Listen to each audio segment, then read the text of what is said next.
Russians have nearly entirely left Georgia. And while this may be something celebrated by Georgians, it is inherently detrimental to the Georgian economy. While Indians do filter some of the blow to the overall country, there is less Indians than there are in Armenia. And this is the impact that it will have over the next decade or so. Hello and welcome back to the Traveling Reports. Today we're going over why Russians leaving Georgia is a canary in the coal mine, a black swan event for Georgia and the economy, and why Georgians aren't necessarily worried about it. Of course, if you look at historical data, Russians have always had a minority here in Georgia. It hasn't been a large minority. However, this all changed in 2022 when the war in Ukraine made a lot of Russians flee to Georgia. And so, what you got, in essence, is a large influx of Russians that started living in Georgia. And while these Russians were hated, they were raising economic standing here in Georgia, and especially the overall median income and the tourism-related income was skyrocketing. However, what happened was Georgians resented the Russians. They did not want them there, and rightfully so. Russia occupies about 20% of Georgian territory through Abkhazia and South Ossetia. Abkhazia is a unique region of Georgia which is autonomous, and it always has been autonomous since the 90s, and since even the Soviet Union times, it was an autonomous region of Georgia. However, what many people didn't realize is that the autonomy of the former countries, or the former regions, was largely disputed. They wanted to be their own thing. And so, of course, I'll get more in depth into how Abkhazia and South Ossetia are impacting Georgia in the modern day. However, what you get in terms of Russian acceptance is near zero as a result of that. And so when the Russians left Russia to go to Georgia, they were inevitably shooed out of the country. And it's been since then that the people that have come to Georgia have left. And things stayed high because especially landlords here in Georgia are uniquely greedy in terms of their pricing and how they deal with renters within the Republic of Georgia. However, what you got was people leaving en masse.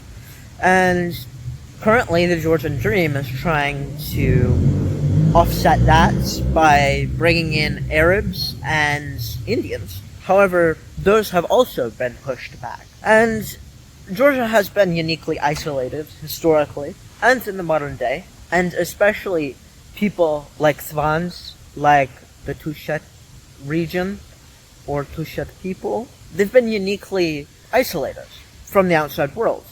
And they like their culture, they want to maintain their culture, and they see any form of immigration as detrimental to that culture. And so even me, where I have lived here in the past, I'm not considered to be Georgian, even though I have been resident in this country. I have been petitioned for citizenship. Just because of those things being the case, I'm not considered Georgian. And I will never be considered Georgian unless I father a Georgian child. This is just how it works. And it's not inherently poor, right? From their end, if they want to maintain their culture, if they want to maintain how they live, what they do within their life, more power to them. they're free to. However, it also brings up the fact that it's detrimental to the Georgian economy, as foreign direct investment, especially from historically Americans like myself, has been a large portion of GDP. And it is still a large portion of GDP.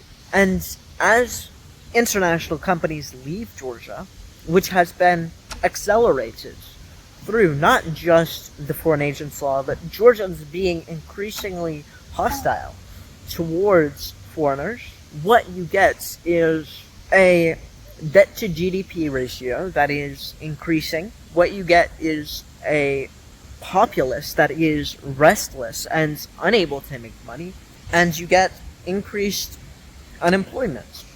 And so, of course, when I say that Georgia is an amazing place to conduct business, in a lot of cases, I would not live in many places in Georgia. And additionally, I would live in a place like Kutaisi, but Tbilisi, Batumi, they have too many people who absolutely despise foreigners. And in the villages, they have a little bit of a different system. If you continue to, of course, refuse marriage, they will get hostile towards you. And I'll go over that more specific in detail in another video. However, in essence, what you get in Georgia is a very paradoxical view of the world, and one that is unique to Georgia. And while I think that this country will inevitably and invariably grow after the current political situations are solved, I think that realistically what you should be looking for in the future is a place that you can move employees out. And I hate saying that. I love to not be extractive in any country. But talent here is not happy.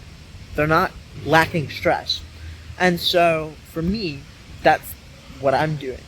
Of course, you're free to contact me if you need help in any of these aspects. Feel free to click on the link, Calendly link, for a one-on-one call to go over your specific situation and how you plan to perhaps move your business offshore or whatever else.